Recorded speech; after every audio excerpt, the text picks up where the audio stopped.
Are you waiting out the time limit again?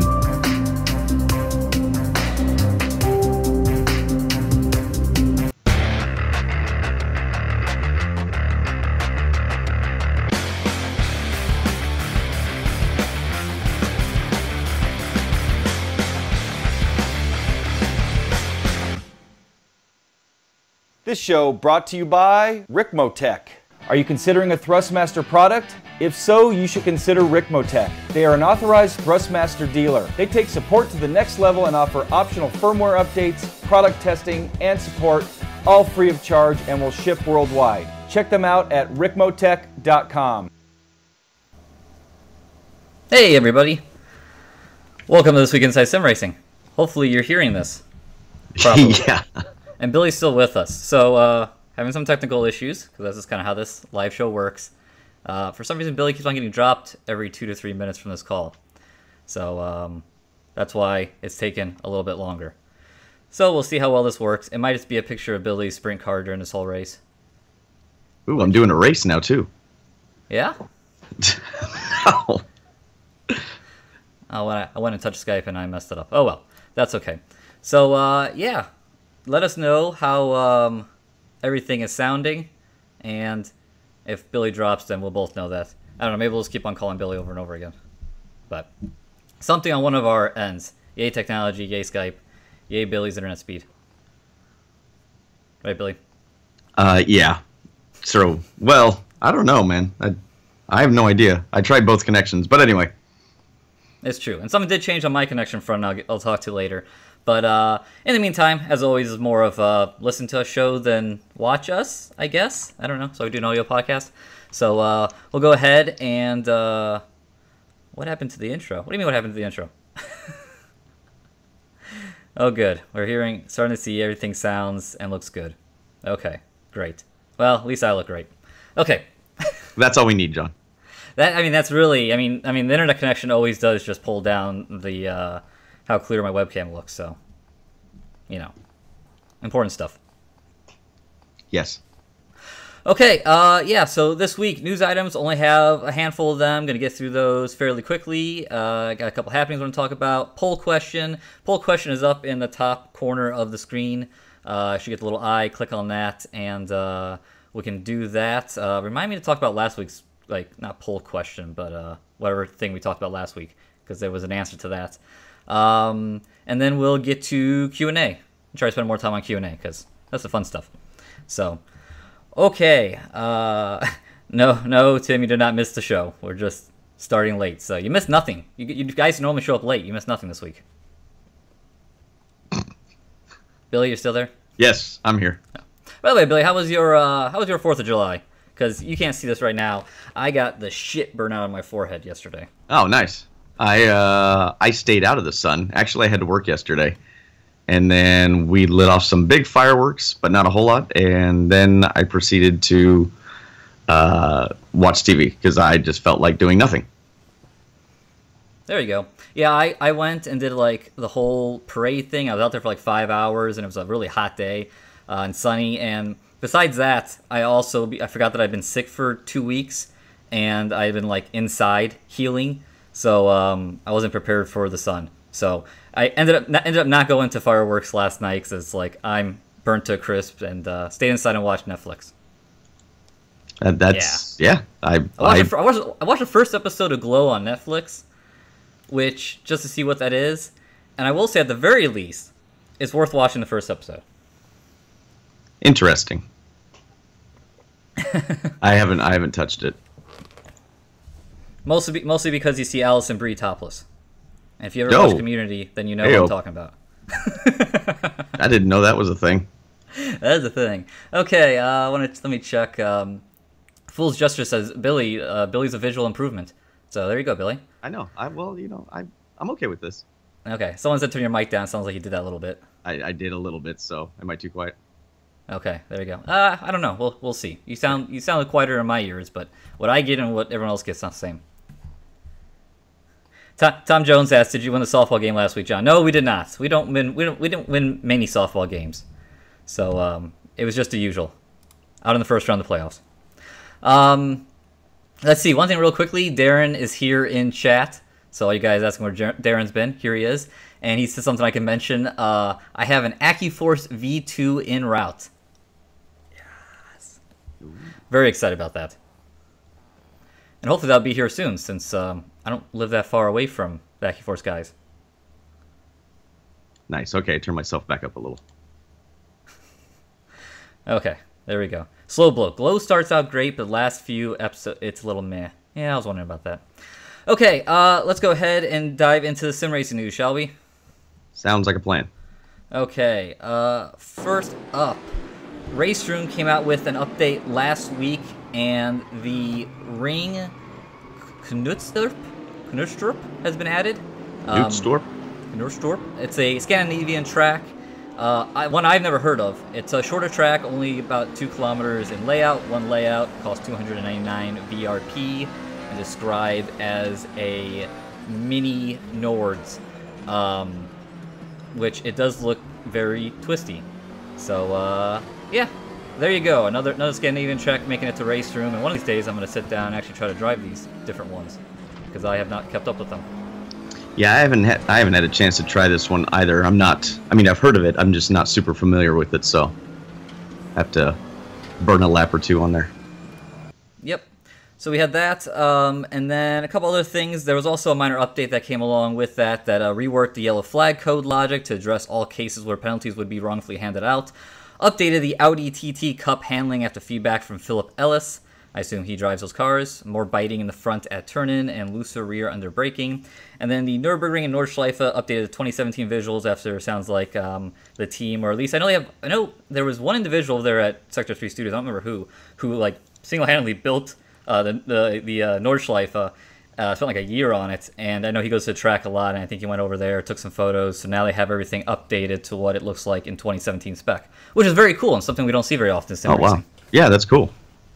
So, Women Chat says that is an awesome track. The ring Knutstorp. We'll go with that. Yeah, how you said it. Yeah, however. And may I tell you, XSplit, my webcam's back to being choppy after I show video. Okay, so, yeah, that's the update from RaceRoom Land. Next up, Billy, there's some Project Cars 2 news that came out talking about in-game settings. In-game settings. So, interesting that you can set the... Let me move this over a little bit. Not that you guys can see that. You got my notes, right? Yes. Okay. So, max race length, 999 laps or 24 hours. You can set date and start time to activate real-world weather at that time, which is kind of something they played with in the first game on PC, if I remember right. You could get the real weather for the area. I believe so, but I don't recall. I'm pretty sure it was. I think it was only on PC, but yes, you should be able to do that. And then you can set your own weather, including up to 4 transitions during the race. Shadow spots on the track take longer to dry. That's their whole active track deal. Let's see what else. We can choose to have lap information. We can enable mandatory pit stops. We can control the car on pit road. Pit stops are now fully animated. AI difficulty is 0 to 120. Number of AI cars dependent on number of pit stalls. So obviously, if the track only has 35, you can't put 40 in there. There will be multi-class racing. And you've got 4 slots to save for favorite race settings, which I thought that was kind of a neat feature. If you don't want to go through the hassle of constantly setting up a race, if you got something that you found that works, you can just save it, jump right into it. Yeah, no, I agree. That is a good idea. So yeah, I don't know if there's anything that was like real surprising there. It all kind of makes sense, but I do like that they are putting this information out there ahead of time to get people kind of mentally ready. Yeah, that whole weather system will be that'll be interesting to see how that all pans out. Yeah. But that, and then also one thing though I do like that they are setting the number of AI cars dependent on pit road stalls, because that's something that I think I know that's something like iRacing's done for a while, and I'm not sure who else technically does that. Maybe more people do that and they just don't talk about it. I think RaceRoom does that. If you say another one, then a lot of them do. Yeah, I think rFactor 2 does that, I think. Okay. Yeah, I know Assetto Corsa actually does that as well. They do Everyone not let does you it. put more. Yeah, I think so, or most of them. I think they don't let you put in more than actual pit stalls. Yeah. So, yeah, so those are some of that information. I see some talk in chat, people asking about, proper triple screen support would be nice. It's supposed to be coming. Haven't seen any proof yet. Why am I getting high CPU usage? Dumb thing. Haven't dropped any bits, so we'll keep rolling. But yeah, so that is that from the in-game settings in Project Cars 2. Now let's roll on to the next topic, Project Cars 2. We have a car list, which is even more fascinating. So let me go ahead and pull this up, and we'll kind of go and take a look through this. I'm scrolling with you. Okay, I was quite surprised to actually see this since the game's not due out till September 22nd. But hey, let's go ahead and roll through these. Again, we have up in the top right corner, you can go and click and give your opinion on what you think of this list. So we have open wheel cars. Billy, I have to say, this might be the part that I'm actually most disappointed in. This open wheel car list, just because there's a lot of I don't know, fake stuff in here. Not a lot, but Fake there's not that many stuff. cars. Yeah, 2011 Formula A, 2018 Formula X. The Formula 20 X is kind of interesting, I guess. I wonder if they were trying to. Formula C's not real. Well, I'm sure you could transfer that to something else that they probably didn't get the license for. Sure.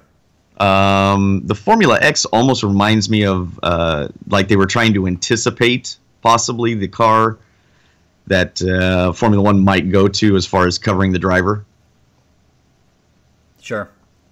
I don't know. At least yeah, I don't know. I like what Automobilista did on the open wheel side, which I don't know. Maybe the guys at Slightly Mad didn't want to fly this close to the sun, where they've come out with a 2017 F1 car that looks pretty close to a 2017 car, so as a generic car.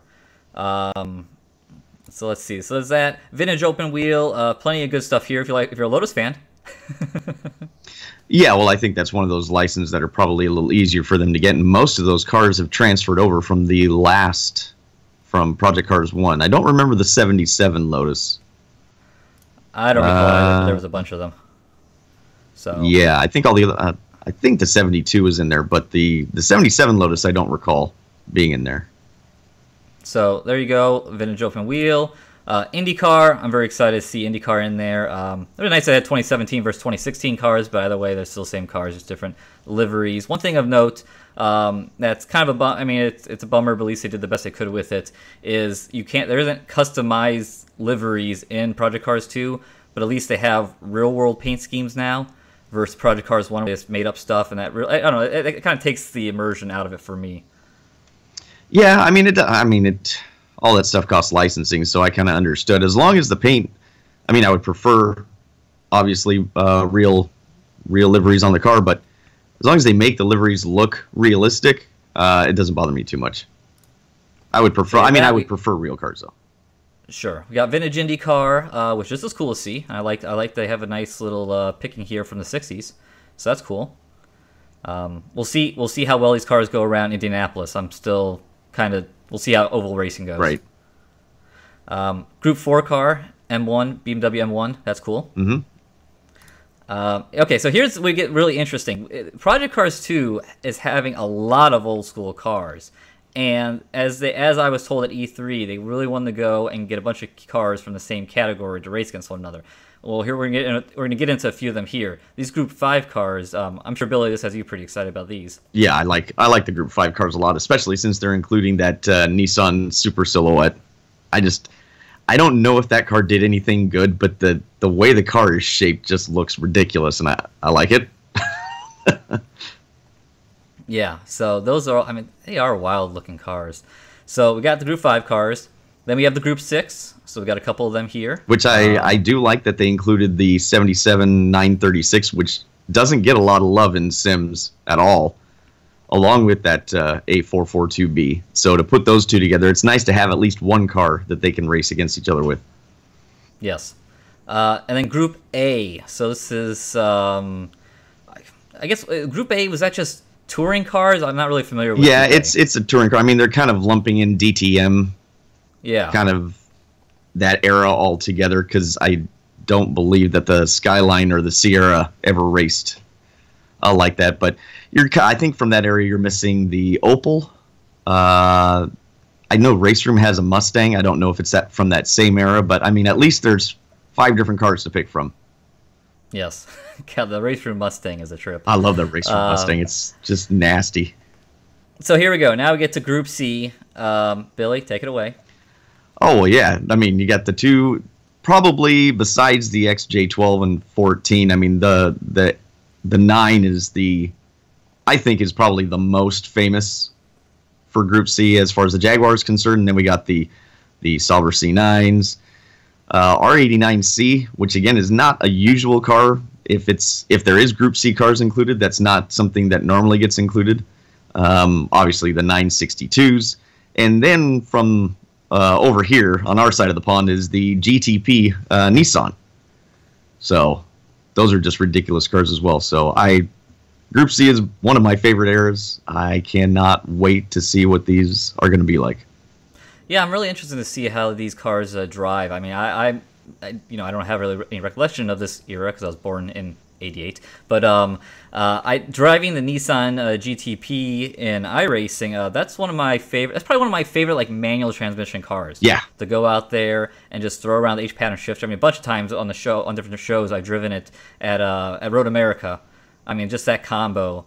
That car, track, the manual transmission, it's just a lot of fun. So I'm really looking forward to this class, probably more so than I would be if they just had one of these cars. With them having a whole bunch of them to race against, I think that this makes this class a hell of a lot more interesting. Oh yeah, it's going to be awesome. Okay, so let's see. GTO class. So this is interesting. This is the first time we've seen a couple TBAs to be announced. We'll see more of those, and it's interesting to. We don't know if maybe these are cars going to be announced as we get closer to release. Which could be, or if maybe they'll be DLC type cars. I mean, we do expect Project Cars 2 to be probably DLC heavy like the first game. But no, I mean, right here, some cool cars. I mean, 97 Ford Mustang Cobra Trans Am. I mean, that's like my childhood watching that on, like, was it Speed Vision or whatever? Oh, yeah. Those Trans Am races. Speed World and Speed Vision, sure. That's right. Tommy Kendall, all that good stuff. So Scott Pruitt, yeah. Yep. So that's cool to see. So we got that, and obviously that's going to be. I mean, there's 4 cars listed. It's really more like 3 if you get rid of the Nissan Le Mans version. But hopefully get at least one more in there. And you get 4 cars in that class. Yeah, that's pretty sporty. Because both of the Audi and the Ford, I believe, were in the last one.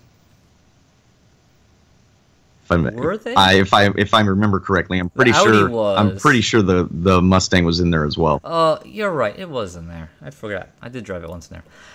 Okay, and then we get to GT1. So this is a class that gets kind of sporadic love in sim racing. But here again, a number of cars. Pretty cool. Well, yeah, the GT1s. I mean, the long tail. I know some people really don't like it, but I like the Panos.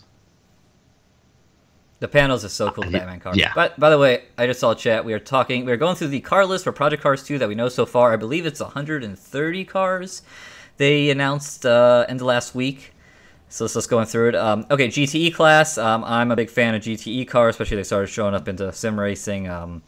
Here recently, the Porsche 911 GTE 2017. And Assetto Corsa, really big fan of that car. I'm also a fan of the new iRacing ones. I was driving if you watch the Fanatic CSL wheel review I did the other day, or came out yesterday, I was driving the hell out of the Ferrari at Sonoma in iRacing and loving it, the 488 GTE. So anyway, we have the Aston Martin, which is cool because that doesn't show up too often. Then the BMW M6, the Corvette C7R, and then the Ford GT, and then one more to be announced. One thing... I'll touch on this in a second because it's on the next list. But Billy, what do you think about this list right here?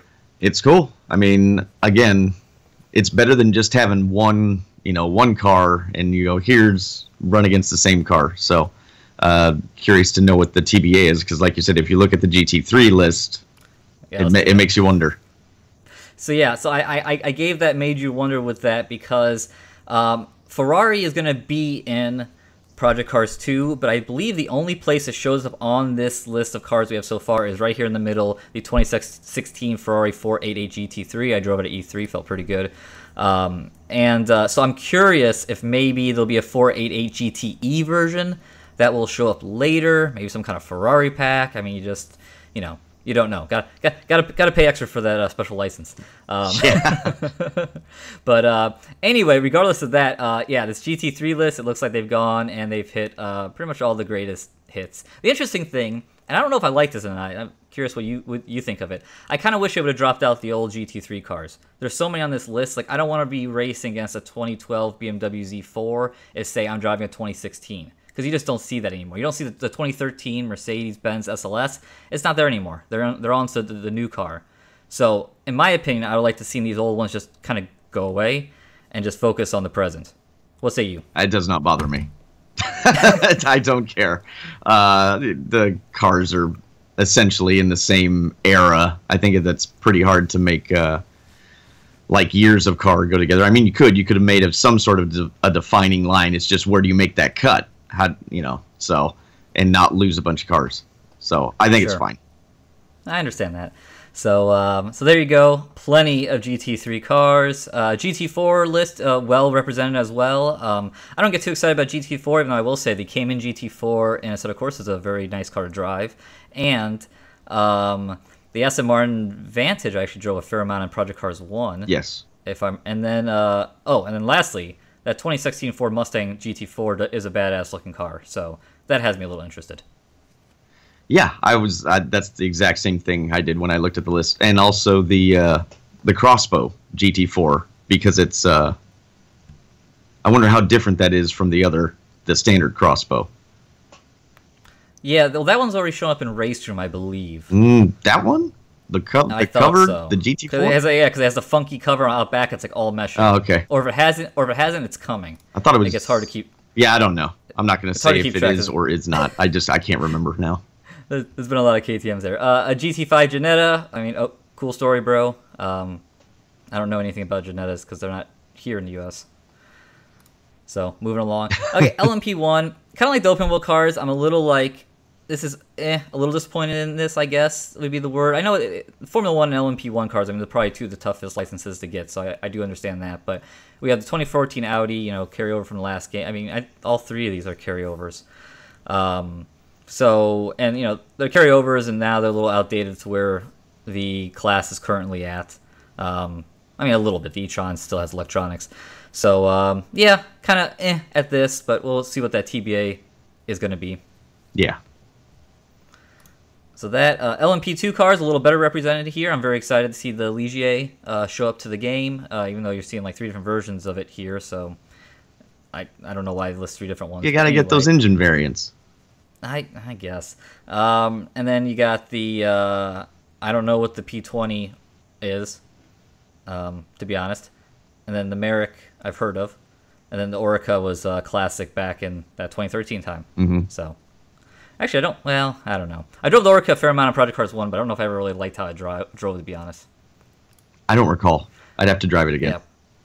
LMP3, Jannetta there, and the Ligier again, so that's cool to have that. He's supposed to be... I watched these cars race at Watkins Glen this past weekend online, and a lot of people are driving the Ligiers now, and they seem to put on a pretty good show, so I'm kind of curious to see how that will go, because they seem like a kind of a cool little track toy. Yeah. Okay, LMP 900, classic LMP1 class, and here's 3 pretty historic, awesome cars, and 2 more to be announced. So that's cool. Yeah, I love all 3 of those cars. This gives me such hard vibes to was it Gran Turismo 4? Probably for me, because that's the one I drove, and all 3 of them were in there. Yeah, I think Forza also had, if I'm not mistaken, Forza also had these at one point. Yes, that sounds about right. And I know the V12 was in there last year, or in Project Cars 1, the BMW. Yes, yeah, and the V12 did show up to Forza. It might have came in later on in a pack, but I know it wasn't there. Then we have vintage prototypes, which is kind of a unique one. So you got the Ford GT40, Lotus Type 40, and then another one to be announced. So there you go, more vintage. What I'm interested with is vintage stuff, especially more Le Mans focus, if there's going to be any plans for a vintage like Le Mans. Well, I have a feeling that the TBAs that we're not seeing are going to be some form of a Porsche pack, because if you think about it, the Mark IV and the could possibly be a 917K.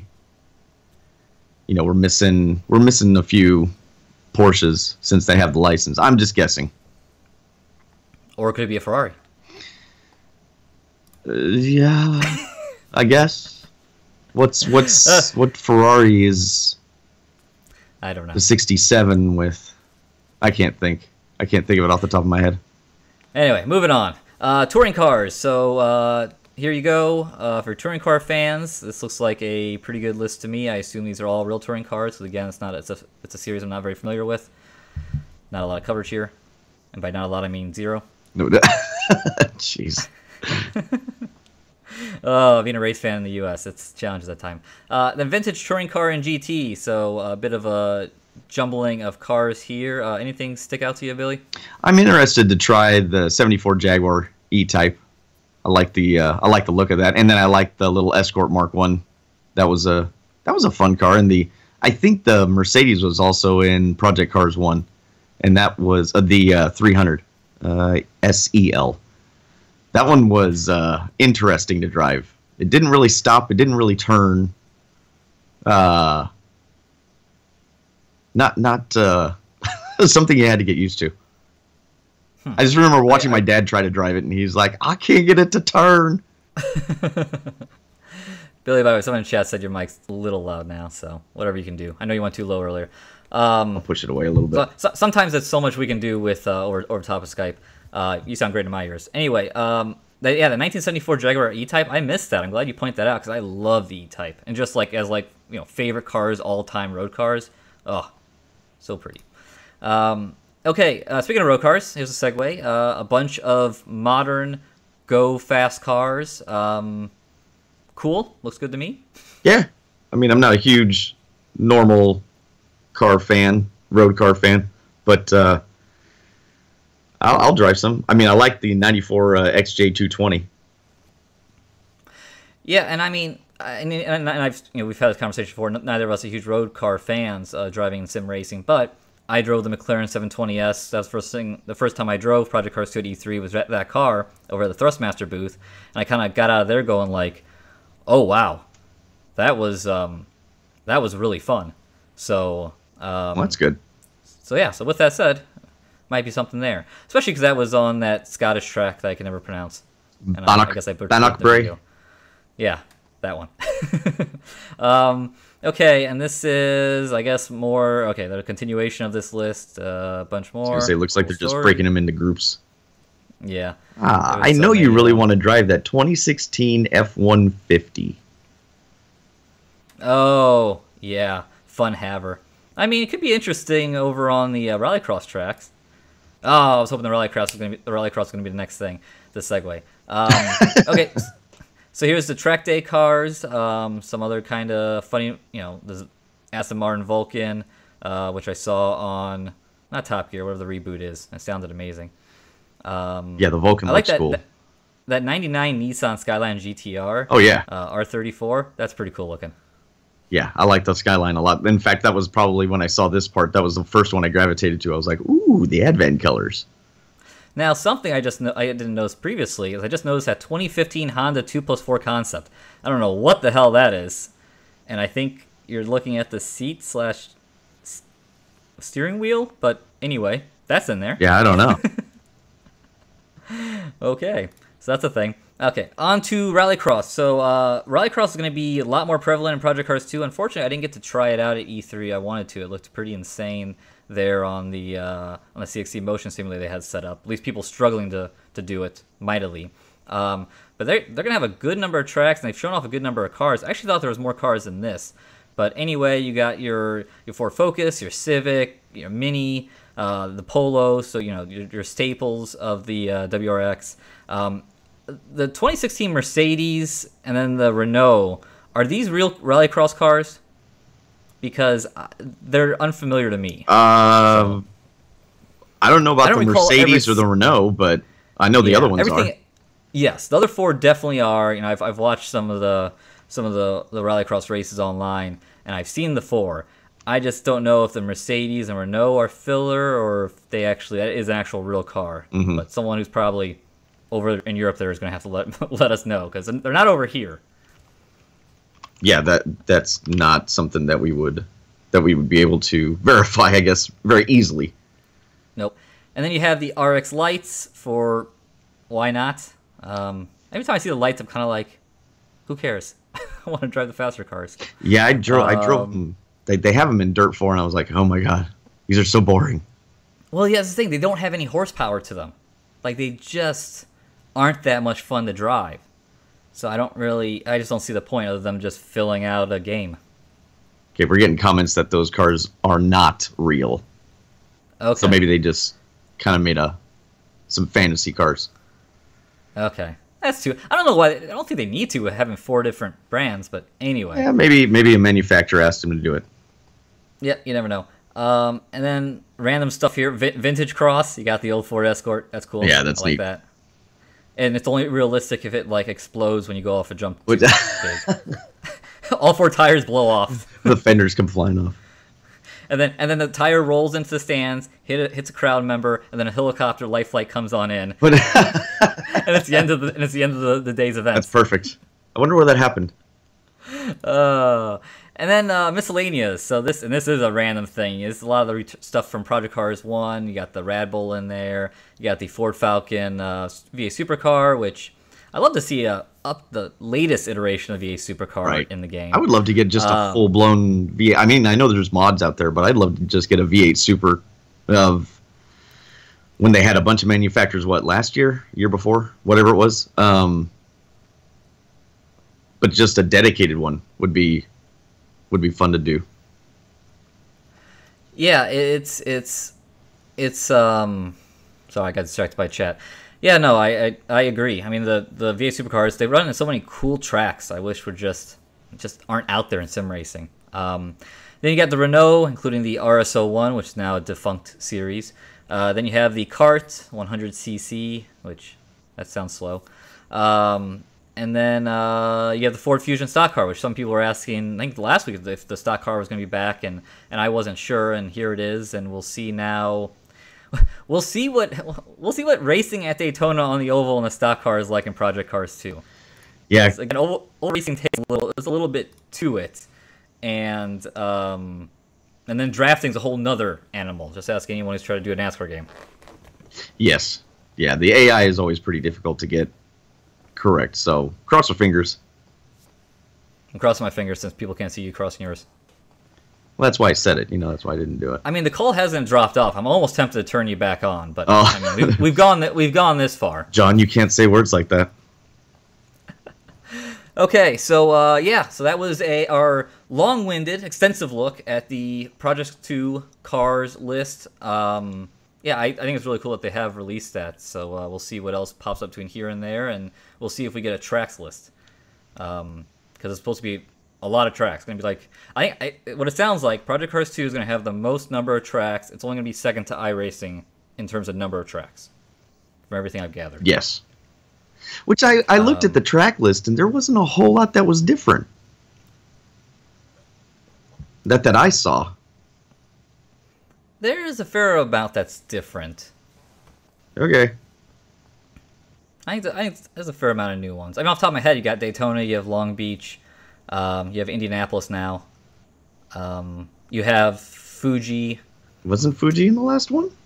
Nope, Fuji's new. Oh. That's why it showed up in all the previews. Suzuka was in the last one, and it sounds like Suzuka is going to be probably like a Suzuka air quote again. Right. Because of licensing. But, that's off the top of my head. But no, there's a fair amount of new one. And then probably kind of the rallycross stuff. Because they have, it sounds like, you're right, about six or seven of those.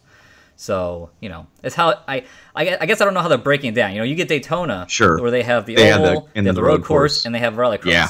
So, No, you're right. But anyway, let's go ahead and move off that subject. And Billy, let's talk about a car that came out in rFactor 2 last week, the Radical. Okay. What do you want to know? So So you did a test drive. You did a test drive about it. Yes, I did. I think the summation of the test drive was, it is a fun-ish car to drive, but maybe not necessarily the most realistic, based off of individuals you know who drive this car in real life, and you're also been looking at purchasing one of these. So you commented that, and some people agree, and some people don't agree. So I guess we'll jump off from there. Yeah, to preface this, probably a year ago, or a little more than, I had gone out to, was it about a year ago? I don't know, it was sometime last year, up to Thunder Hill. They had, I think it was a NASA-sanctioned event. Gosh, I hope I'm saying this right now. GTR Sports Open, something like that, and there was a guy running, or actually a handful of guys running SR3s out there, and it's impressive to watch the cornering speed. There was one or two like P2 older WF01 cars, and then there was a bunch of like just ridiculous 1,000 horsepower like GT style cars, like Corvettes and all kinds of stuff. I mean, just insane cars. And the SR3 would get its rear handed to it down the straightaway, but the cornering speed, these guys would go back around the outside of these cars because those other guys couldn't hold the same cornering speed. So that's what kind of intrigued me. And on top of that, a customer of mine I've known for about 3 years now raced one. So for whatever reason last year, or a few months ago, I got kind of thinking that maybe, mainly since my wife showed some interest in road racing, you know, I just got her a tag kart to see if she likes it. And then we were thinking about possibly purchasing a used one. The new ones are like insanely expensive. I mean, it's not expensive for the car that you're getting, but it is quite a bit.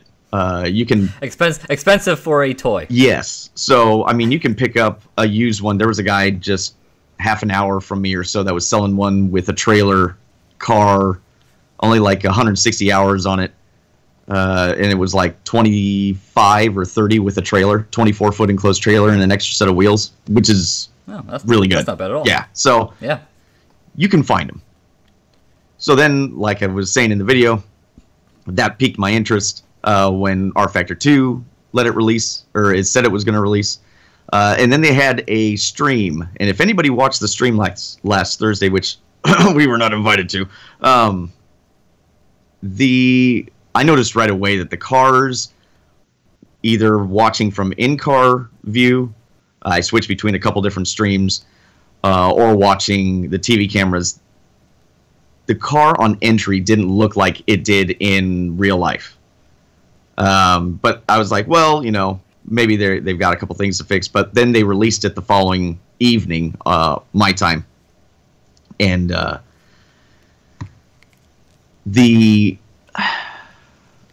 I drove it, and it just wasn't what I was expecting. After having conversations, and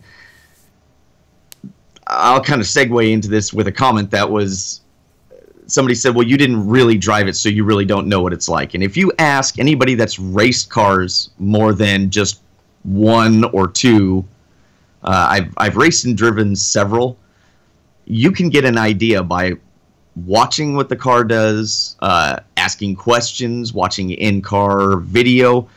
You have a pretty good idea what that car should do. Now, you won't get all the nuances, you know, where exactly your braking point should be, what should happen in a panic situation, that kind of thing. But, you know, Nicky Tim is now doing a lot of sim racing videos, and he's jumped from car to car, and then he's also done different stuff within sim racing, and he will give his opinion, and it's because he has the background, he has the knowledge to sit there and go, I may not have driven this car, but this is what it should react like. And that is not uncommon for somebody that's raced any amount of time in more than like one car series. So we don't need to necessarily have driven the car to give us a ballpark idea what it should be like.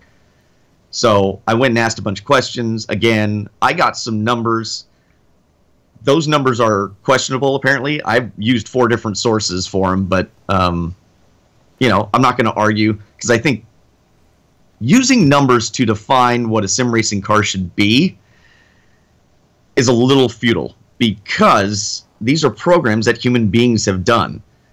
And I know you, John, I think have been involved in at least one conversation or seen one conversation, but I've been involved in more than a handful of conversations with a couple developers at least that sit there and go, but the data we got from the car, this is how the car should drive.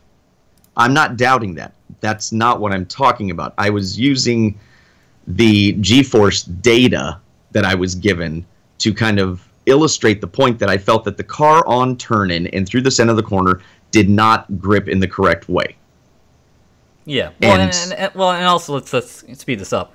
It was part of it was Niels Hussenfeld, who does physics for Automobilista, came in and made a comment that I think you threw out a G-force figure, I don't know, it was 6 G's in the corner or something. He said, well, that's not possible. They don't turn these amounts, which it did sound high to me. But anyway, I think I agreed. He was making the argument that these numbers aren't right, or this kind of saying that. Yeah, numbers-wise, they shouldn't be driving how you're describing, but and kind of where I want to have this conversation a bit, because this is a venue where we can have these conversations versus YouTube comments, is that yes, I as someone who used to be an engineer and looked at a lot of numbers, it's not all it is a combination. We used to say in composite manufacturing, it is art and science. There's a lot of science that goes into making a carbon fiber fuselage for a Boeing 787 A350, which I used to do. But you also, you can only, you go in and you run a mold flow analysis on how the resin should distribute during the cure and the autoclave cycle, and then you go out there and do it for real, and guess what? It doesn't necessarily go like that. And a lot of times it doesn't go like that. There's a reason why when the Virgin team came into Formula One back some years ago, they bragged how they only designed their car only on computers. They didn't do any physical wind tunnel testing, and then went out there and got his doors blown off it. Because, through the hardest thing with numbers is that you have so many numbers and how to apply them. It's deciding what you do with the info. So, right. And that was the point I was... It is a combo. It is a combo, and it is, it's not easy, but it's a combo, and it's objective and it's subjective input to design these cars. And what you have gotten subjectively from drivers is that this didn't quite hit the mark. And then one thing I also add, someone made a comment that, well, if you don't think it's right, why don't you reach out to developers and work with them?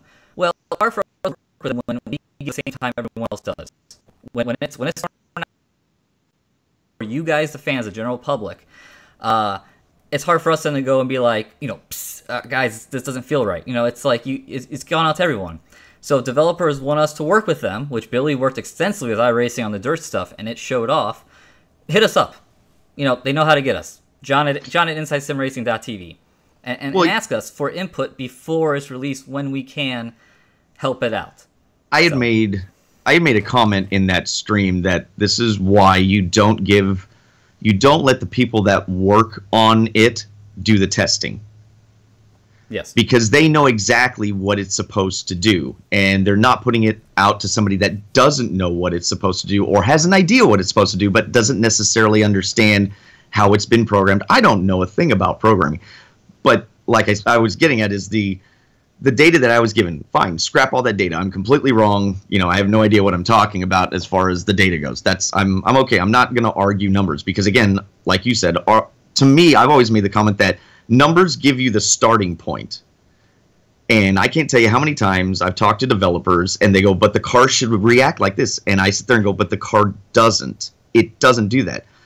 Well, our physics engine, and then I start breaking it down. Okay, how's your tire model? How's your suspension model? How's your aero model? And almost every time somebody says one or if not more of those, they're lacking in. So it can't be correct. No matter if you get a perfect build from a car and put it, because all these are programs, they just take the data and then they shove it in to essentially their engines.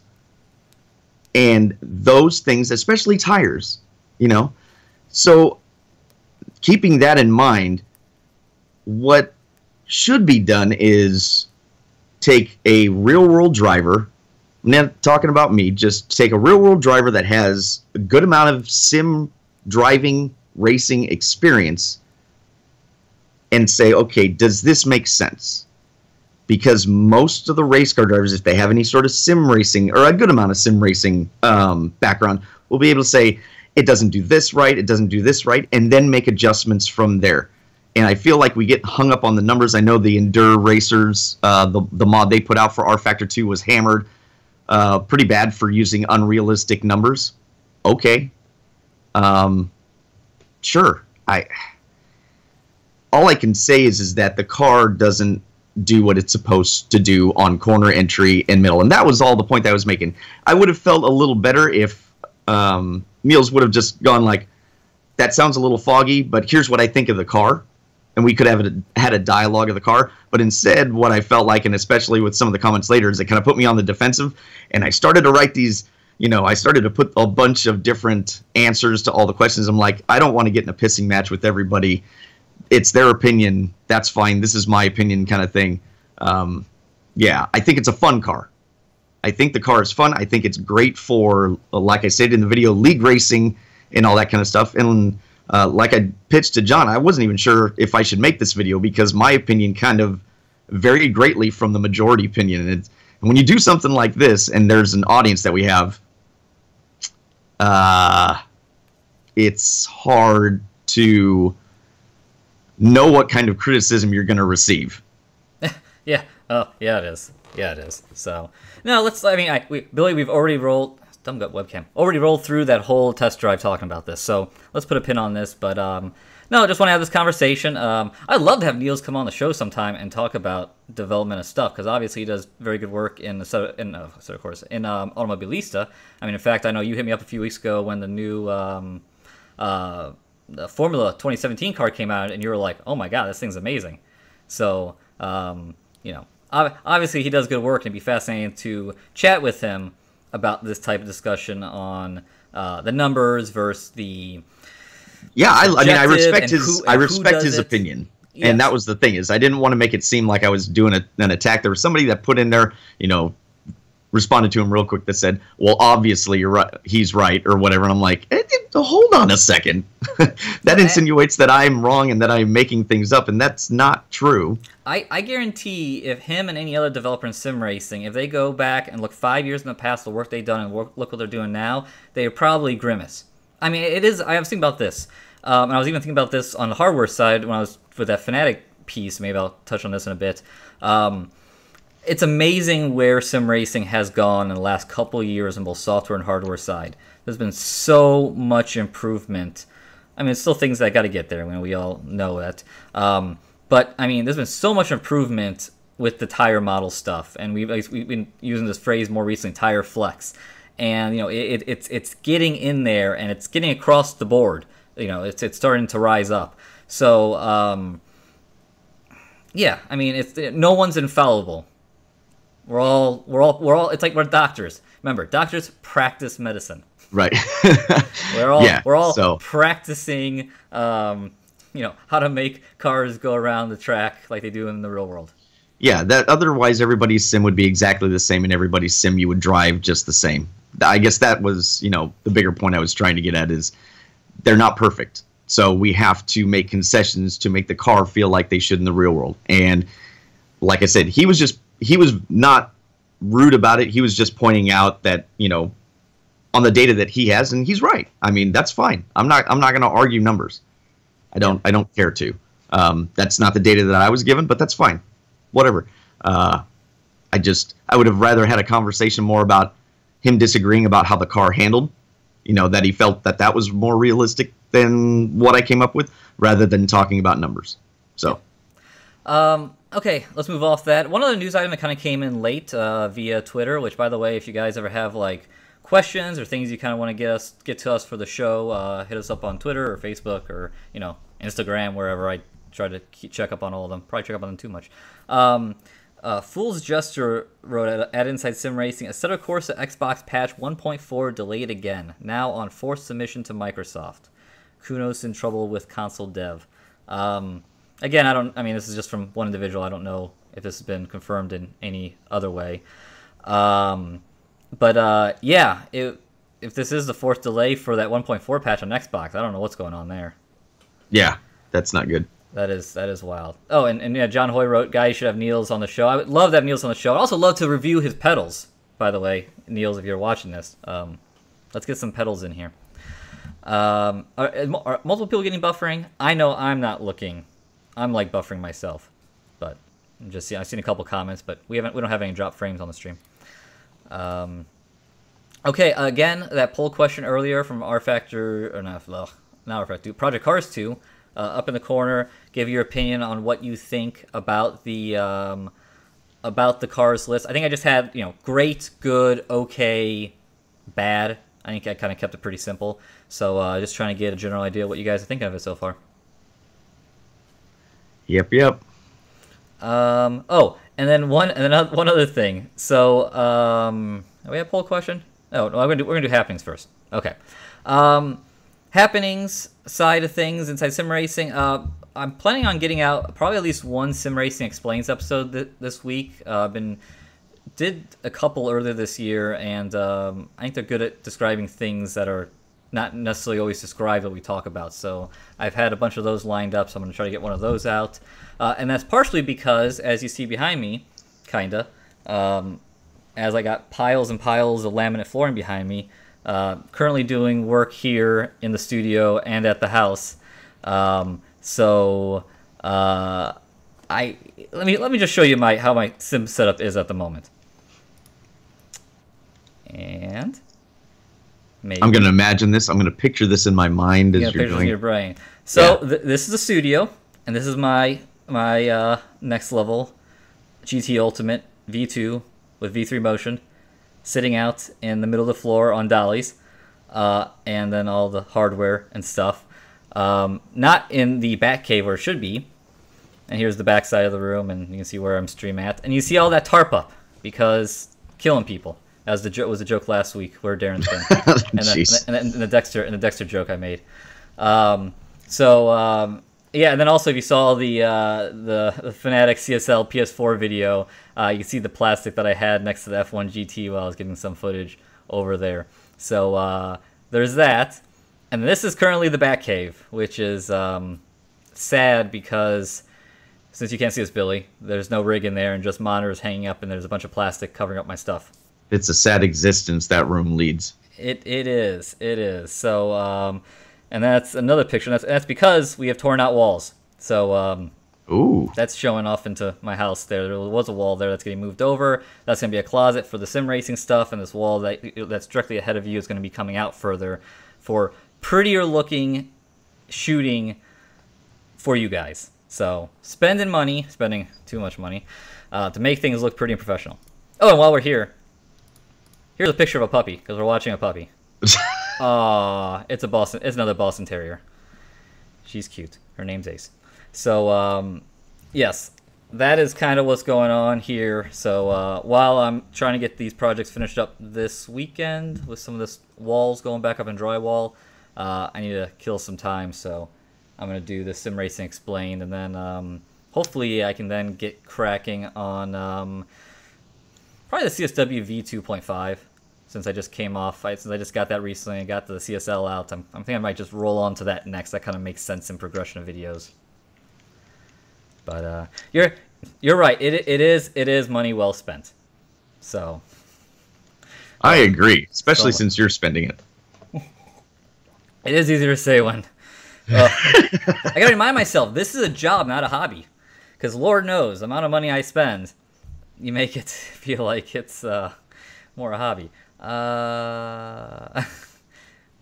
Comments. Let's see. And then the one other thing. So another upgrade that happened today here, even though it really doesn't look like this right now how the stream is going, is I called over to my internet provider and there was faster internet speeds. So, drum roll. These are my new internet speeds. 361 down, 17 up. It's supposed to be 300 down and 20 up, and I'd rather have it go that way because upload is very important to me for uploading videos to YouTube and for live streaming. But yeah, that's a big upgrade from the 60 down and 6 up I had.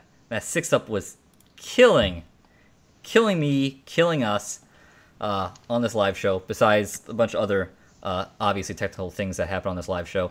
So finally, new faster internet speeds. Very excited. And it also means potentially doing some more live stream type stuff, like, I don't know, live stream racing or something. Ooh, don't tease them. I know. You'll say it now, and then I told myself happened? beforehand I shouldn't, and here I am doing it. I just like to get some more seat time, get some more videos out. That would be nice, but we'll see.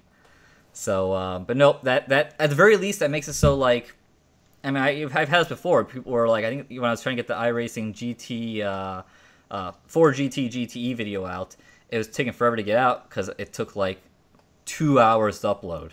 So when it's uploading that slow, that just makes life hard. So that should make life easier. Well, I'm jealous. So yes, whatever your numbers are, Billy, they've always been a struggle. I don't even want to. It's depressing. It is. Okay, and then before we get to Q&A, one last thing. I wanted to put a pin on last week's conversation. We had a long conversation about the Vettel-Hamilton thing, and I just want to look at that poll question and see how that ended up. A fairly even path. 33% said penalty was perfect. 21 said Vettel should have been parked. 20 Vettel should have been suspended. Penalty was too harsh. 16-10. So quite the even spread there. So the I wouldn't say the majority, but the most amount of votes went to people who were a little more in I think our corner of the debate. But it came out this week that Vettel said sorry, and they said, okay, you're forgiven. Well, which pissed a bunch of people off too. But whatever. I'm glad that's over with until we arrive to Austria in 5 minutes and they do their Thursday press conference. Okay. And they all get going again. So, yeah. Okay, Billy. I think we're on the Q&A. Got anything good? Sweet. So we already hit on the delayed part. Let's see. Is the Fanatic lineup the best as far as sim racing goes? Okay, so I saw Balto D here in here earlier. So I grabbed this one off the YouTube YouTube comments on the Fanatic CSL video. If you haven't checked that out, please do. I think it came out pretty well. I got this question a lot of different versions of the same question. Is this the best lineup? I think the Fanatic lineup is very good right now. I mean, I think they've done the PS4 CSL. That's the hard thing right now. Now they've got the PS4, we got the Xbox, and then some combos you can buy. The rim and the wheelbase separate, and some you can buy together, and some and then some rims work here and don't work here. It's something. So very difficult video to explain to everyone. But no, I think across the board overall, I think they have a strong lineup right now. I think that the PS4 is a nice upgrade over what you get on the base Xbox CSL, and especially in terms of that rim, which is the biggest complaint, the P1 rim. Again, it'd be nice if they sold them separately, but business. Also, it'd be nice if you could just buy one wheelbase and rim and have it all work on the PC, PlayStation 4, and Xbox One. But Sony and Microsoft don't play nice with one another, so... Right. That's the problem. Yeah, so a lot of people going like, oh, F Sony this and that, and it's kind of like, neither of those two want to work together. Like, I don't know how... is there much out there in gaming in general where those two work together? I don't really think so. No. Not that I can think of off the top of my head. I mean, they're still doing timed exclusives, between games. They're still a year or 6 months, or if there's like a DLC pack. I mean, and they're trying to get you to buy their system. So it's unfortunate for us, for the console racers. I don't know how you're going to fix that, though. Yeah, it just is what it is. I mean, you just gotta, get over that. That's why I think that the ability that you can go and buy the CSL PS4 and then go buy the P1 rim and run the Xbox is a pretty good deal, because that gets you about 600 euros. which in the past, the only way you could do that was for a little while there with the CSW V2 with the Xbox One hub, and that was like, that was probably like 1,100 euros, 1,200 euros. I'm not always best with what the euro price were versus the U.S. prices, but that was a lot. I mean, the U.S. it was like 1,000. I mean, that's a lot of money just to be able to go back and forth on the PlayStation, Xbox. You know, at that point, it's almost kind of like, oh, just go PC purely and kind of be done with it. Which that's gonna be another video I'm gonna do at some point, I believe, consoles versus PC. So yeah, I think it's the best option out there for just doing that. But yeah, as the strongest lineup, I don't know if it's the strongest lineup. I mean, it's probably, I mean, Logitech right now just hasn't been doing it. We've been talking about it for a while. Thrustmaster still has a good lineup. I mean, I do think that the CSL PS4, you know, probably moves ahead now of the base T300. You still have the Alcantara rim on there. I'm still almost tempted. But I still probably would lean more towards that. On the PC, it's tougher because I didn't show in the video, but after I kept on going back and forth between the Xbox and PlayStation 4 CSLs, and then I also threw the TSPC Racer on there just to see.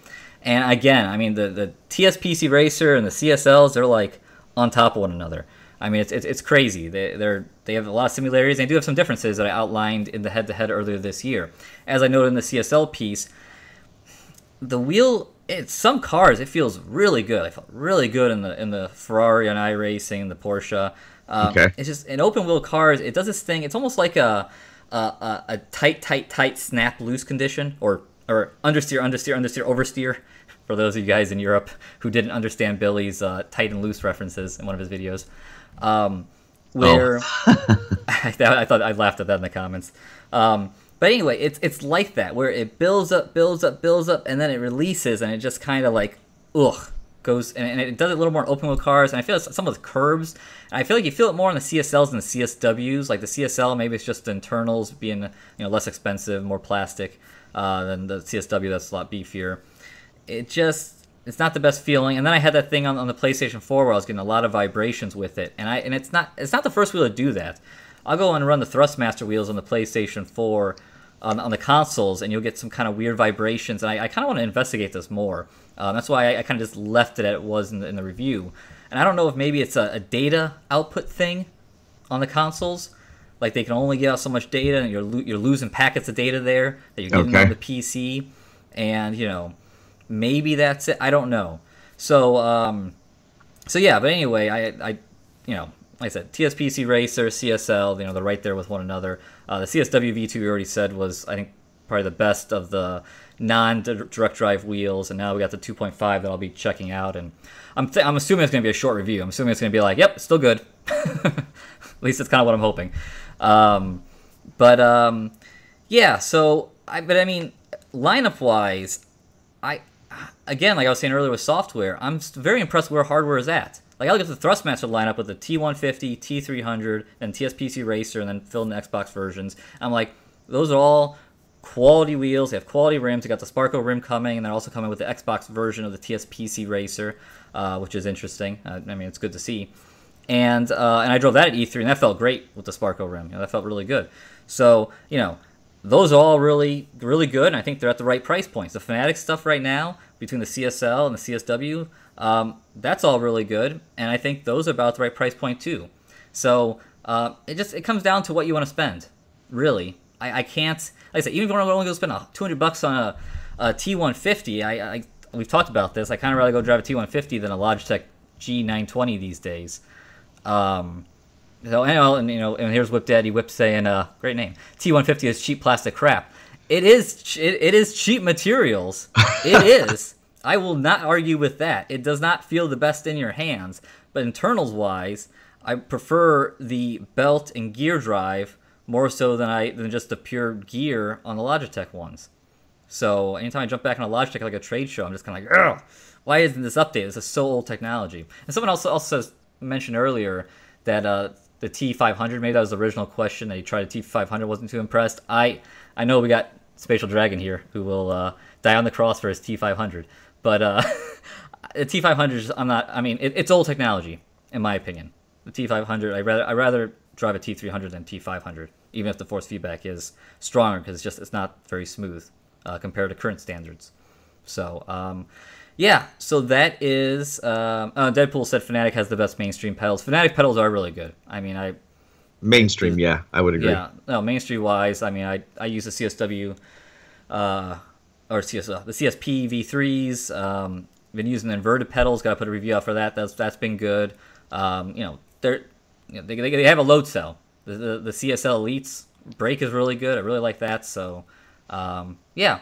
So that's kind of the roundabout answer. No, Fnatic is doing good with their lineup right now. I still think Thrustmaster is doing good with the lineup. The only one that I look out there who's not doing well, Mad Catz died, so that's not good. Yeah. And then Logitech. The thing about Logitech, I will give them, they've dropped the price a lot. They've had times where you can get a G wheel for $200 for a wheel and pedal set. And if you're just looking to get in, that is hard to beat. So, there you go. There you have it. That's my thoughts. Sweet. Oh, I'm sorry, iBike 007. I love my T500. So, all right. Hey, there's a lot of ways out there to go sim racing these days at a very high level that were not there that long ago. Yeah, it's crazy. Just the way software and hardware has advanced in the last 2-3 years. Oh yeah, I don't literally just the last couple of years, both software and hardware. So I mean, you can't really go out there and blame the wheel or your equipment these days. Unless you just don't have you gotta get the real cheap stuff. But for a reasonable amount of money, which is still a fair amount of money to spend, but reasonable amount for an adult hobby, there's a lot of really good stuff out there. It keeps getting better. Yep. All right. Let's see. I don't know how to say this. Leo High. I don't know. John, are you still using the same settings for your CSP V3 pedals as you did in the brake performance kit review video? Or have you found even better ones? Do tell. Nope. I'm still using the same setup there. I like it. The brake performance kit, before that I had it too stiff, and there I got it just right. So, still the same.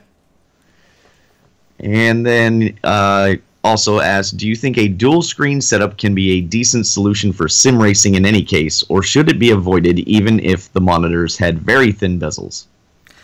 I've always wanted to try this, but I've thought about trying it, but I don't have my setup correct. I could do that, but I don't know. I don't know if I want to see a bezel down the very middle. I do kind of want to try it just for shits and giggles sometime and do a video on it. Right.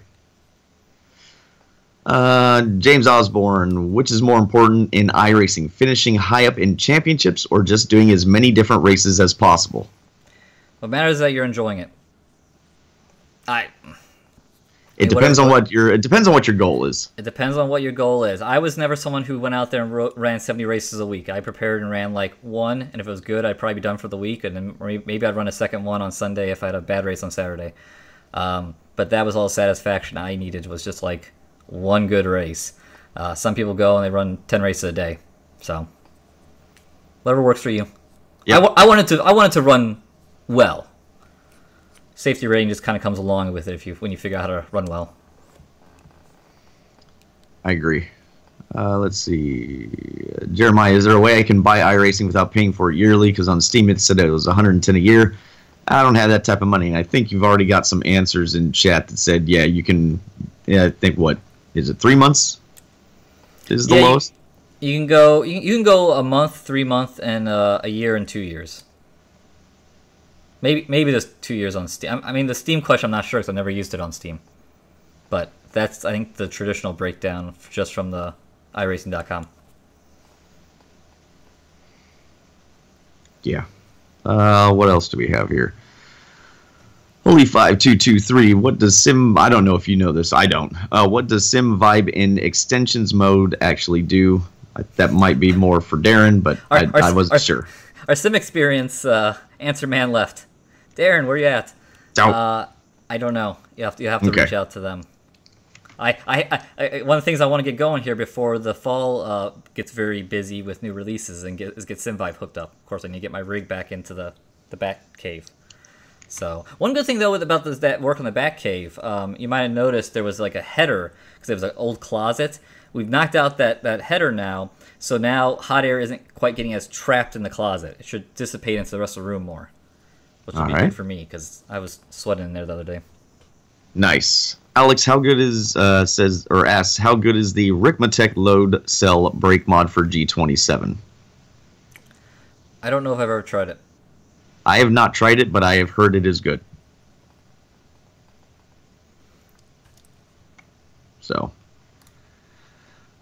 T-Bone, any word on this rumored Aritza 17 sim, or if it's going to be a free upgrade from Automobilista? I think it's a separate title, and I haven't heard too much on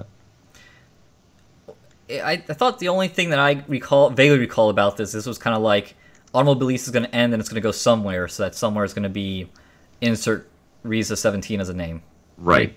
Okay. That's my understanding. Yeah. Well, we'll have to get Niels on so he can let us know. Yeah, there you go. Let's see. Nigel Benton, have you guys got any more Beyond the Gloves episodes coming up?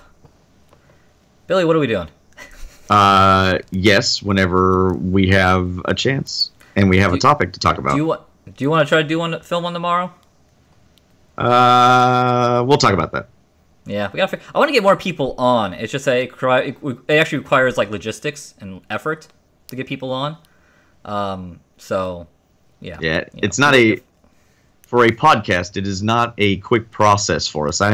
It's actually faster for me to put out a regular video than a Beyond the Gloves episode, which sounds silly, but it's just the way it has to work. That's a tough thing. If we, now that I have fast internet, if we get if Billy had like the same internet that I have now, it would be much easier to get that worked out. But sharing files gets tough. So I was even kind of thinking, I knew we were going to get on some long-winded subjects this week because we didn't have too many subjects, which I'm fine with. I was like, damn, these could have been good Beyond the Glove topics.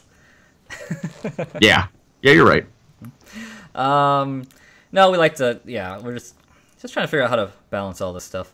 Let's see, Deadpool Q&A to Billy and John. Have you tried the Leo Bodner and OSW direct drive wheels? If so, is the price difference of Leo Bodner compared to the OSW worth it? I have Billy, no experience with it. You have no experience. Darren came in with some experience AccuForce V2. Let's talk about that. I'm very excited to get the V2 because I drove the V1. I thought I was very impressed by it. And now we got the V2 that's coming in at a much lower price point. I've driven an OSW and Leo Bodner's at like iRace for Life and the PRI show over here in Indianapolis. So I haven't had a long-term sit down with them. I'd be open to. It'd be nice. I said it'd be nice if someone wants to send us an OSW to test out properly. The OSW I had some issues with. The Leo Bodner felt really nice from my initial impression. And I don't know I don't remember the price difference off my top of my head, but I know they do ask a fair bit more for it. No, it did feel nice. I don't know. I can't really do the apples to apples comparison. Let's see. Frank Zappa. I am looking forward to the Crew 2 for the fact that it's fun to drive around and explore and drive a giant map with friends, etc. Any knowledge on the physics improvements for version 2? No. I didn't even get in contact with the Crew guys this time around. Well, I mean, they got in contact with us back in like 2015 for the Wild Run, and I went to San Francisco and I tried that out, and I mean, it was fun playing with people there. I enjoyed that on the controller. But I don't really... Honestly, we had so much other things to cover, sim racing wise. It's a little more on what we cover this year at E3 that I didn't even worry about the Crew 2. Yeah, I've just heard that it's still pretty forgiving in the physics department. They've said they're working on it still, but if you watch like the boat, you can watch the boat and it just is like almost stiff as it goes across the water. There's not a whole lot of movement to it. And they, probably need to do that because of people getting motion sick, but I prefer to have a little more movement. And then the driving physics, I don't know if I haven't heard that they've improved it. So, hey, I mean, there's just not a lot of motivation there to improve it. I mean, it's about, dicking around. Yeah. Which is fine. That's just what the kind of game it is. 560 Outrun, in your Fnatic CSL PS4 preview review. Is that really bad rattling sound fixed via firmware game settings? How distracting is it? I really tried to play around with the settings. A lot of it just came down to turning things down a lot. And I still, going to Assetto Corsa on the PlayStation 4 and turning down force feedback down to like 45, 50, which you got to turn down force feedback on AC on the consoles down. I remember when I first drove it, it was like at 100. It was up high, and it was like, oh my god, what is this shit? It was like a mess. So I already had it turned down to 60 when I started. And I turned down some more. I turned down the settings down on the feedback settings down on the wheel, and I just couldn't quite get it out of there. I just kind of got it to a point where I'm like, okay, this is good enough. I don't feel like I'm constantly clipping. That's something you also get on the consoles too, where sometimes you'll jump in and plug your wheel in with a Thrustmaster Fanatic, and it's just like really hard to turn. The fans are going crazy. I had that when I first fired up the Xbox One version of AC with the PS4 wheel with the P1 rim. Again, this stuff gets confusing. And I had to go and turn a bunch of things down because the fan was going really hard on the wheelbase. And I guess the fan does go louder on this wheel, but I didn't notice it until it was on the consoles. So I tried, but I wasn't able to get it out. I mean, it sounds worse when I turn the volume off, and there it is. I can deal with some vibration in the hands, but yeah, I mean, it wasn't ideal. So I'm not fully sure. I have a dog that's whining at me. Uh-oh. She's on the other side of the plastic, though, so we're safe. There you go. Nigel asks, looking to build a new PC, what rough percentage of budget should I go on CPU versus GPU, and would it be better to spend more money on the new Intel 9 or a greater spec graphics card? I would say graphics card. I don't think there's a need for the i9, but what do you say? No, I mean, if we're just talking straight pure gaming, you don't need an i9. I don't know if you need an i7. You can probably get away with an i5. I'm looking at a Ryzen. I'm looking at an AMD system. I'm looking at a Ryzen 1700X for, what is this going for? 350? Man, I might even just go with a regular 1700 because they don't seem to get that much overclock out of them with the X model. But I'm doing that because I also want to video edit on that. If I was doing pure gaming, I might just get like a Ryzen 1500. And I also want to do streaming, and the extra cores has me interested for streaming, especially now with my newfound internet speed. So I say if you're building a new system, get something that's get at least a 1070 graphics card. I think, price point is about right. And then CPU, I wouldn't spend more than like $300 on it. So if you want to go and get like a Ryzen 1700, I can't remember what the equivalent that is on Intel these days. 7600? Is that where we're at? But, if you want to just go and get a Ryzen 5 versus 7 or an i5 versus an i7, I think you can definitely get away with that with gaming. Yeah, I have an i5 49, what is it, 4690, 4960, 4690K. Yeah, and it works just fine in my with the GTX 70. Yeah, and just following up Pilo-kun. I always can never remember how to pronounce your name. Anyway, he does bring up a point. Versus other traditional gaming, sim racing does seem to put more load on CPU than GPU.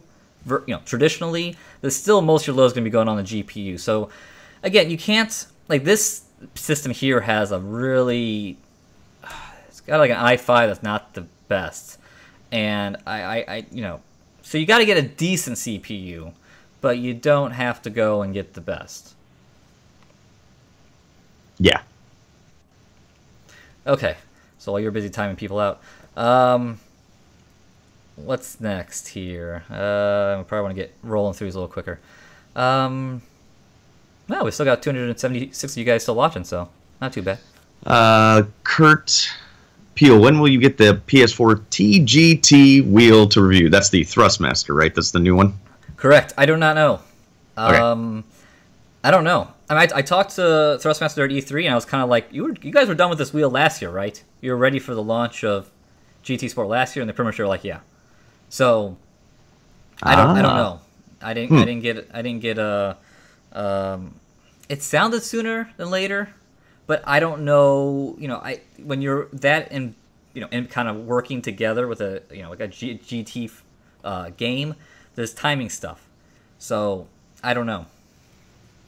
Yeah, timed releases are always a tricky thing, especially if things get delayed. Yes. Oh, how do you say that? Soleil? Yes. Soleil one? Okay.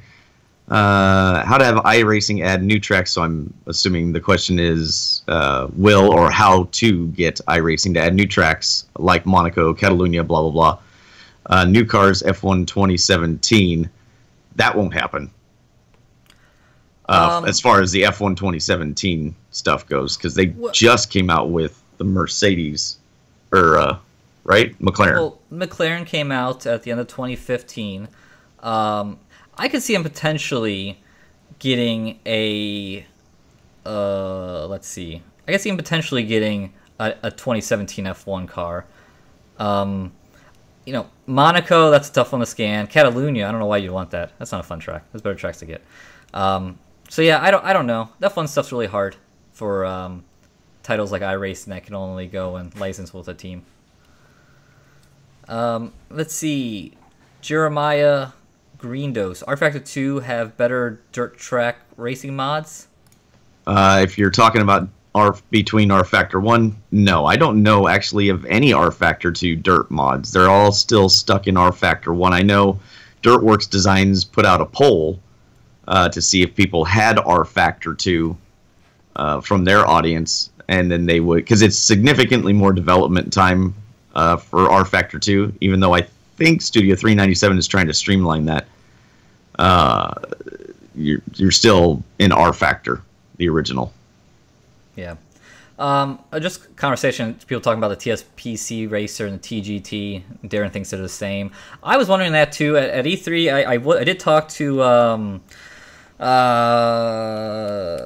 who does beat myself in the head with a flash drive.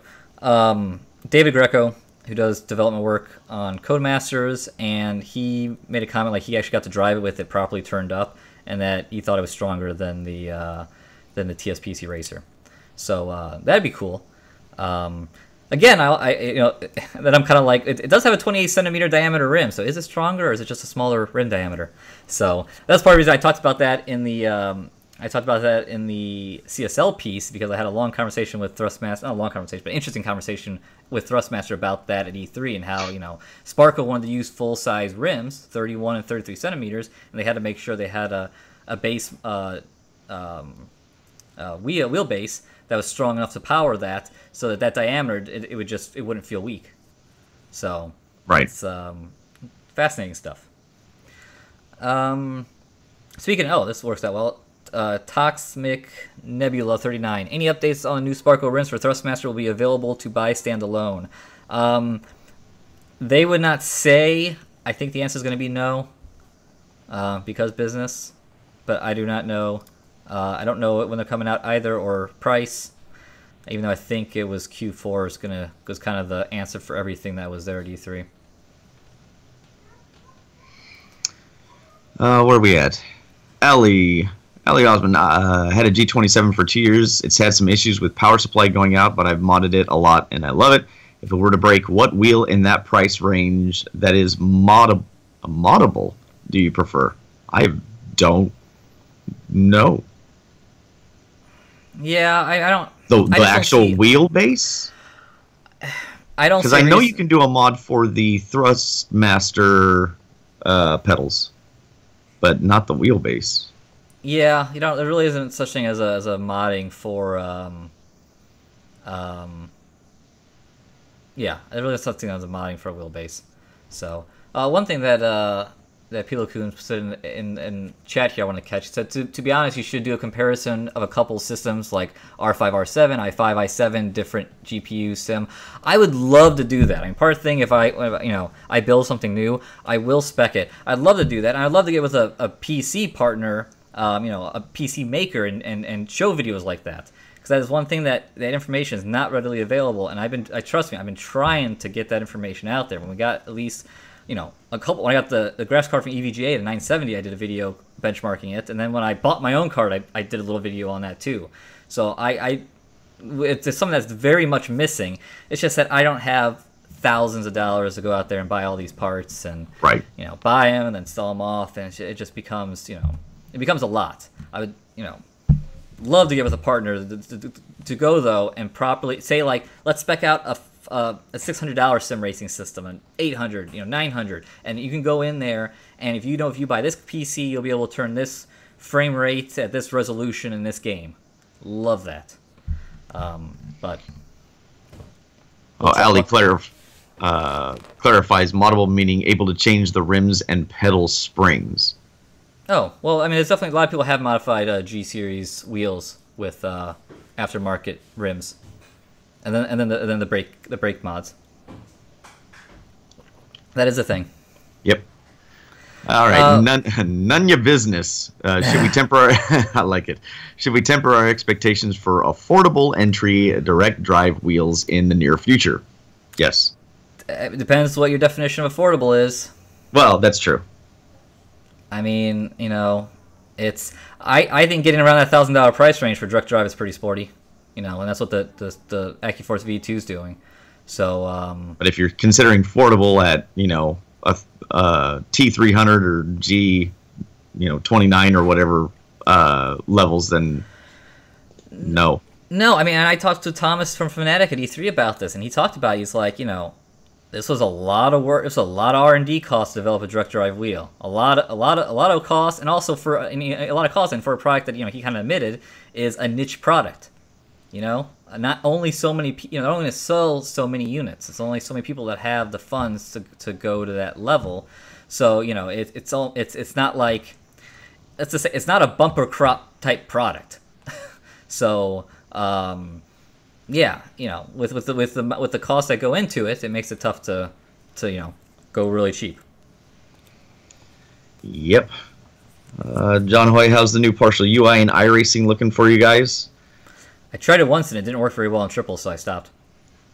Yeah, it's still got a little bit of growing pains to work through. I don't mind it. I'm just used to the older one, to be upfront about that. But I don't mind the new UI. I just I got used to the old one, and the old one was hard enough to learn for me. That's funny. Okay, a few more here. James Osborne, could we see some mid-range wheel/pedal sets from smaller manufacturers as parts get cheaper and easier to make? Maybe. It's kind of like who's going to break in there. I mean, individuals can't go really low end because they don't have the economy of scales. You got Thrustmaster, Thrustmaster, Logitech, that are very large corporations. Fnatic now is good sized with their distribution and stuff like that. Like I said, Madcast doesn't exist anymore. Other peripheral companies going to jump into sim race? I don't know. That's a tough one. Yeah, we've seen it in some other markets too, where you would expect that the things would get cheaper, but what they end up doing is just replacing those parts with better parts, and then it still makes it, the same dollar amount essentially. So I don't know that you're going to get into that range. I think we're getting pretty good as it is. Yep. Wim said, whatever happened to the Renato Simeone interview? That just didn't. We just couldn't get that to all line up. We have to start over again on that one. And then you want the last one, Billy? Yeah, just Frank Zappa. How apropos. Billy, how is the music coming along? Good. We got involved with a friend of ours from a while ago that plays in a signed band. They do a bunch of tours and stuff. I'm not going to say who it is right now because they asked me not to. But he is helping us do pre-production and production on recording some songs just so we can have stuff to put out. And then we'll take it from there. I'm not... I've gotten this in racing. I've gotten this in almost everything I've done where people tend to promise you all these wonderful, fancy things that will happen. And then when it comes down to the brass tacks, that doesn't follow through. So I'm not holding my breath. I'm doing it for fun and not taking it... I mean, I want to do the best that I can at it, but not going crazy. So... Best way to treat things. Treat it as a hobby. Especially at our advanced ages. Dude, oh, great. Thanks. Hey, at 29, I'm not going to be a race car driver. This is the best it's going to get, guys. Doing this, talking to a webcam with a blue screen next to me. I came to understand. I did the same thing. I came to understand when I was racing sprint cars, and I didn't really have a whole lot of experience at that point, realizing that the years people had on me, the best I could probably end up doing would be a really good local to regional guy. You know, trying to go on the World of Outlaws, I could do it, but I don't think I'm going to compete on a level that's like a Donnie Schatz or like a Kyle Larson right now, who's on a friggin' hot streak with 410 wins. Yeah. But those guys, I mean, they've been doing it for so long. You got to put all the right pieces into place, and that's really, really hard. So I'm okay with it. I accepted a long time ago that I was not going to make money at racing or doing music. So that's fine. Yeah. Cool. Well, I ended up on there. Oh, I also want to end it. Wim had a great comment here. When people spend 800 euros or more on a smartphone that they're going to use for 1 to 2 years and do it all over, 1,000 euros for a direct drive wheel seems like a bargain. Well, that is one way to look at it. So it's where you put your, I don't know, importance. Although we are all on these damn phones all the time. Right?